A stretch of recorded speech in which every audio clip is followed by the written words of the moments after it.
હારા પાટમાં નાળિયેરી ઉગે છે અને નાળિયેરીનું વૃક્ષ કેટલું બધું ઊંચું હોય અને એમાં શ્રીફળ આવે છે તારે એ શ્રીફળમાં પાણી કેવું હોય છે તો એ શ્રીફળમાં પાણી પૂરનાર કોણ છે?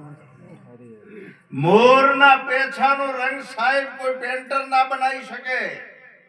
તમે આમ કલરિંગ વાળા બગીચામાં જાઓ, કલર વાળા ફૂલો,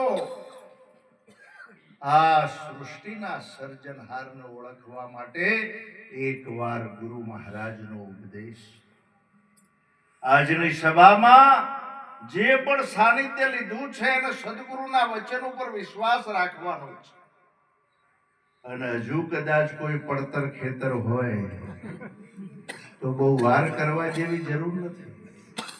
તમારું જો મન હોય તો પણ તમે સાનિધ્ય લઈ લેજો, નહીતર કોરોના જેવા આવા અનેક રોગો આવી રહ્યા છે. કાયા ક્ષણભંગુર છે, આનો કોઈ ભરોસો નથી. શ્વાસ બહાર નીકળ્યા પછી જો અંદર ના જો તો રામ બોલો ભાઈ, અને પછી લોટ પાણીનો લાડવો અને બીજું બધું પરભારું. અમારી બાજુ એ છેલ્લે લાડવો બનાવે છે ને એમાં ઘી નથી નાખતા, કેમ કે અમે આ ચો ખાવાના છે.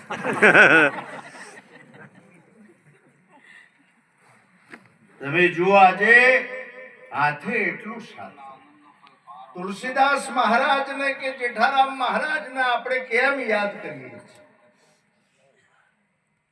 એમણે એવું ભજન કર્યું, એમની સુવાસ એટલી અદ્ભુત સુવાસ. ગઈકાલના ડીસાના કાર્યક્રમમાં એક વાત મેં કરી હતી.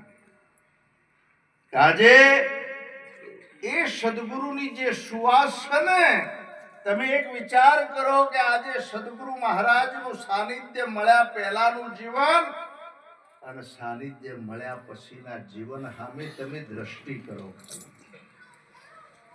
પહેલા આપણું જીવન પશુ સમાન જીવન હતું, એટલે સદગુરુનો ગુણ કોઈ દિવસ ભૂલાય એવો નથી. અરે એક ભજનમાં એટલા સુધી વાત કરી છે કે ખાલ રે પડાવું મારા શરીર તળી, એની મોજડી કરી મારા ગુરુને પહેરાવું તો ગુણ કોઈ દાળ વળી શકે એવો નથી. સદગુરુના સાનિધ્યમાં કેવી વાત મળી સાહેબ. એક નાનો ઈશારો, પરીક્ષિત રાજાને સાપ કરડવાથી મૃત્યુ, 7 દાડાનો સમય, 7 દિવસમાં એનું મૃત્યુ થવાનું ભય જાગ્યો. આપણું પણ 7 દાડામાં જ છે. જય ગુરુ મહારાજ. સોમ મંગળ બુધ ગુરુ શુક્ર શનિ રવિ એકે દાડો બીજો કોઈ વાર આવવાનો નહીં. અને જ્યારે આમ ભય થયો એટલે સંતોના સાનિધ્યમાં જ્યાં તારે એને રસ્તો સાહેબ સંત સિવાય કોઈ ના બતાવે. સુખદેવના સાનિધ્યમાં મોકલ્યા અને સુખદેવ મહારાજે જ્યારે ઉપદેશની શરૂઆત કરી ત્યારે પહેલા દિવસે, આજે 7 દિવસની ભાગવત કથાના ઉપદેશમાં પહેલા દિવસે અને પૂછ્યું તારે પહેલા દિવસે એક જ એની વાત હતી કે તક્ષક નાગ આવશે, મન કરડશે અને હું મરી જવાનો છું. બીજા દિવસે પણ એ જ વાત, ત્રીજા દિવસે. અને જ્યારે ઉપદેશ પૂરો થયા પછી મહારાજે પૂછ્યું કે હવે બોલો તમે. ત્યારે બોલ્યા કે તક્ષક નાગ આવવાનો, મન કરડવાનો, પણ હું મરવાનો નથી. દેહનો ધર્મ જન્મવું મરવું, મનનો ધર્મ સંકલ્પ વિકલ્પ, પ્રાણનો ધર્મ સુધાન પીપાસા. સૌનો ધર્મ બજાવે છે, બાકી ચેતન તત્વ જાય આવે એવું નથી. ભારતના જ્ઞાની સંત કબીર સાહેબ બોલ્યા છે, ખાલી શબ્દો પકડજો.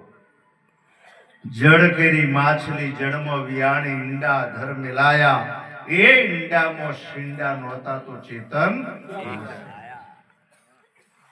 નિરાત મહારાજે વાત કરી સાહેબ બહુ મહાન. હમ હૈ યોગી અલખ અનાદિ, પાર બ્રહ્મ સે હમ પારા. नाम रूप गुण नहीं हमारे અને कबू न धरू में अवतारा શેરડી માંથી સારજ કાઢ્યો સાકર પડ્યું નામ અને એ નામ જો નક્કી થઈ જાય તો એ જ મારો રામ કયા રામ અયોધ્યાના કાર્યક્રમમાં પણ મેં વાત કરી હતી એક રામ દશરથ કેર ડોલે એક રામ સકલ પસારા એક રામ ઘટોઘટ વ્યાપક અને ચોથો રામ સબસે દશરથ રાજાએ શ્રવણ બાણ માર્યું અને શ્રવણ હે રામ બોલ્યા તારે એ રામ કયા બોલો તો ખરા ચોથો રામ से સબસે न्यारा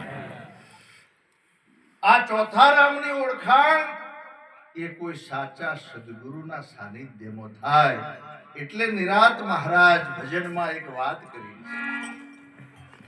ત્યાર સપી મને સદગુરુ મળ્યા પૂરા રે